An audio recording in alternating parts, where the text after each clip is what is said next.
Now let's see the concept of CIDR, that is classless inter-domain routing. So what we learned already is classful addressing, where the total address space is divided into different fixed size classes, right? So what we seen already, out of that 2 raised to 32 combination of IP addresses we have, the total address space we divided into two portions. The first half we given to class A, and in the next half again we divided that into two parts, and out of them this portion is given to class B. Similarly for this one, the one half is given to class C and the remaining one equally divided to class C and class D. So this is a fixed structure. Now what is the problem with this, such a rigid way of IP addressing, classful addressing? So you know, this IP addresses, it is provided by an organization like IANA, and it is handled through its this Internet Assigned Number Authority, which is having regional internet registries, RIRs, and internet service provider under that. So whenever an organization is need of some IP, they will be approaching them, and accordingly they are getting the IP. Now assume that an organization is in need of say 500 different IP address, and it is having 500 machines. So what it will be doing? So if which class is suitable for this organization? So which is best suiting it? If we are looking at a class A, what is size of a typical class A network? You know that address split, host ID, how many bits are there in host ID here?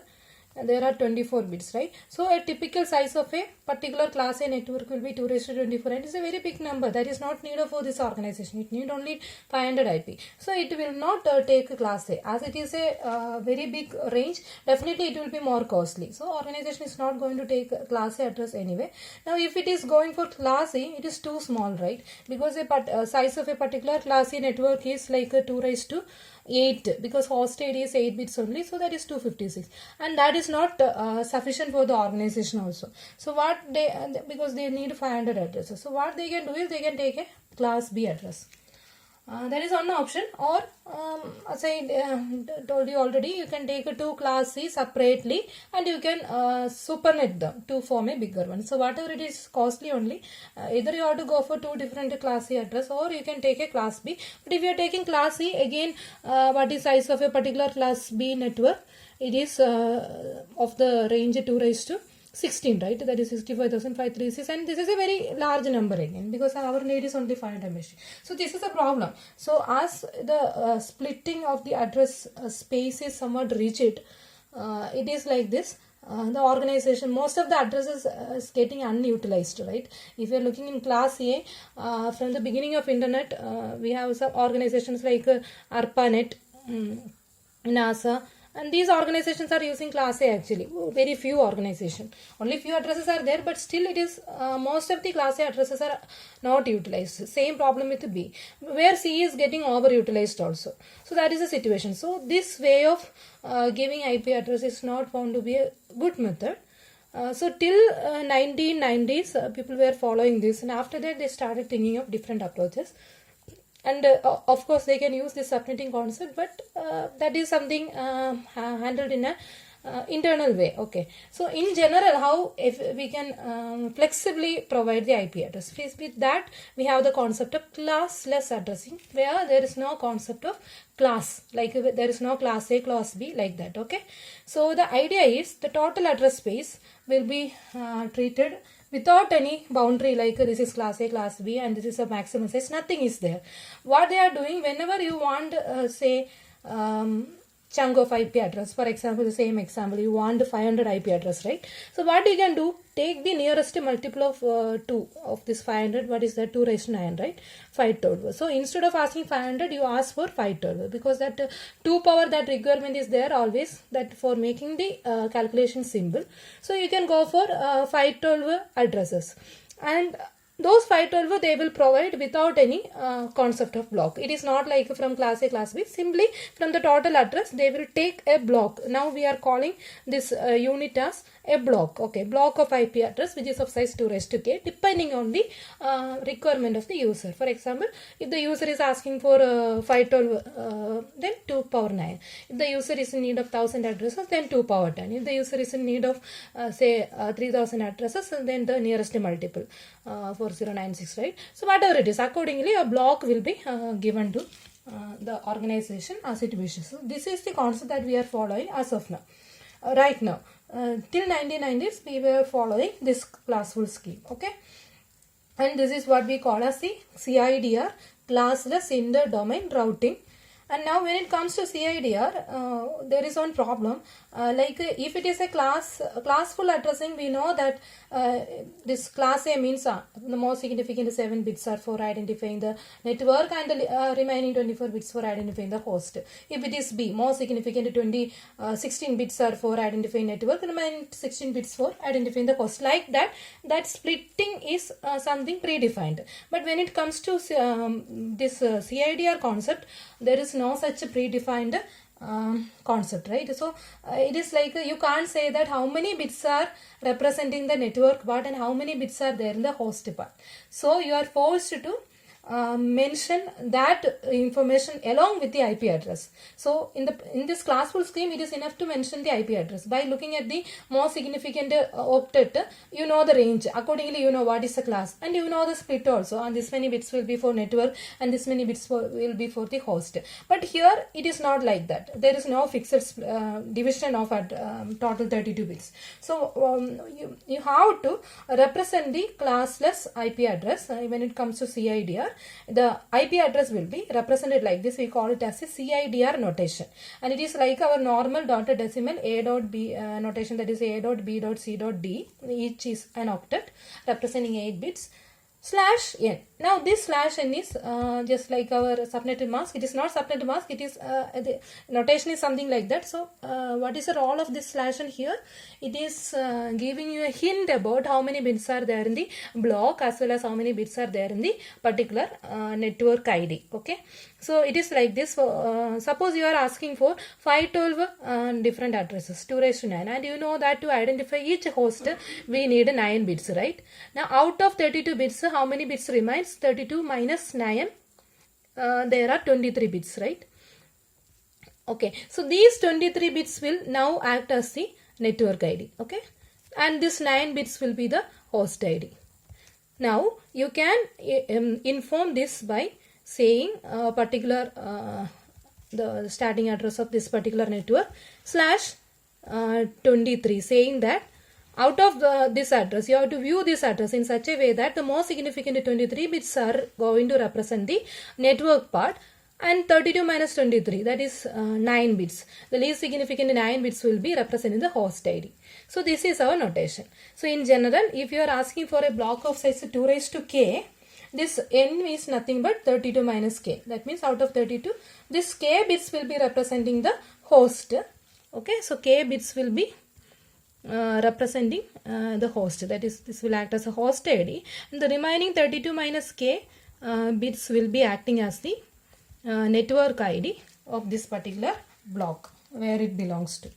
Okay, so that is a basic idea. So remember this notation. Now you have to just go through these rules for forming a CIDR block. So as I told you, out of the 2 raised to 32 combination, whenever a user is asking, a block is given to him, which is not given to some other organization. Some unutilized block will be given to this particular user. So now when you are providing such a block, you have to keep in mind these 3 rules. The first one is all the IP addresses within a block should be continuous.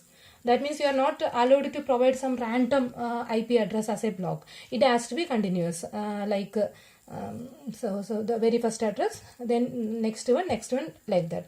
It should not be random. Okay, I hope it is clear. Now the block size should be a power of 2. Just like you have to ask for some 2 raised to k. Actually, your requirement is 500 IP only, but instead of asking 500, you are asking 512, and you know why it is for. It is for making our calculations easy, that's all. That dividing the total address into network part and host ID, everything is straightforward when it comes to some power of 2.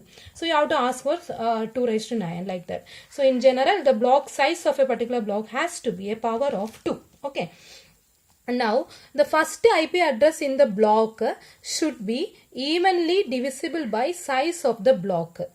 Okay, that means within a block, the addresses are varying from a particular number to another. And you know, the very first address is what we call as the block ID, just like the network ID or the subnet ID. Here it is a block ID. So when it comes to the block ID, that is the address of the very first IP address within that block.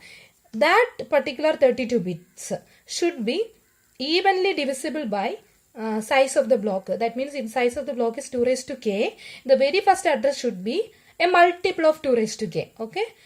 And why it is evenly divisible means the remainder should be 0. So just look at this feature which you are already familiar in your digital classes. Suppose I have say x bits with me, x bits binary number.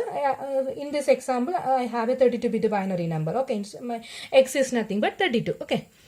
In case of IP, in general, suppose I have a x bit in binary number.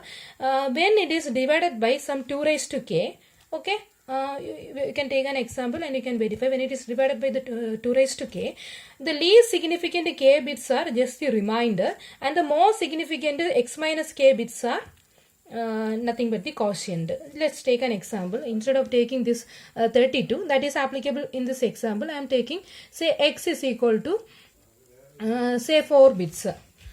Okay, or let me take x is equal to 6 bits.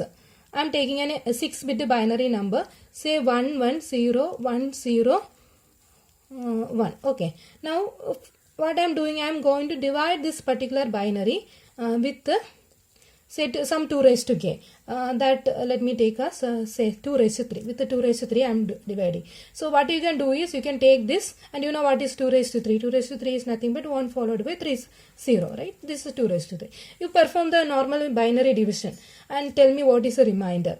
Okay, so that you can verify manually. The remainder will be 101. And what is the quotient? Quotient will be 110. Without doing any division, I am directly writing it. How I am doing it?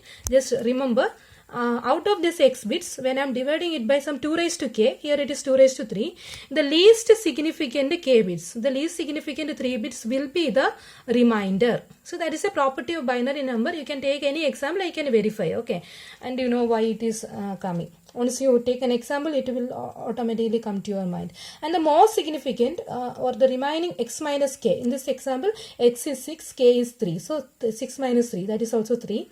More significant 3 bits will be the quotient. Okay, so it is very easy for you to divide a binary with some 2 raised to k. So that is why we are taking our block size as some power of 2. And another thing, the block size should be evenly divisible by the first IP address should be evenly divisible by block size means when your block size is 2 raised to k, right? So when you are dividing that 32-bit binary, the starting address of your block with 2 raised to k, what is the remainder? The least significant k bits. And those k bits representing the host ID, those k bits representing the host ID has to be full 0. That means the remainder is nothing but the k bits, right?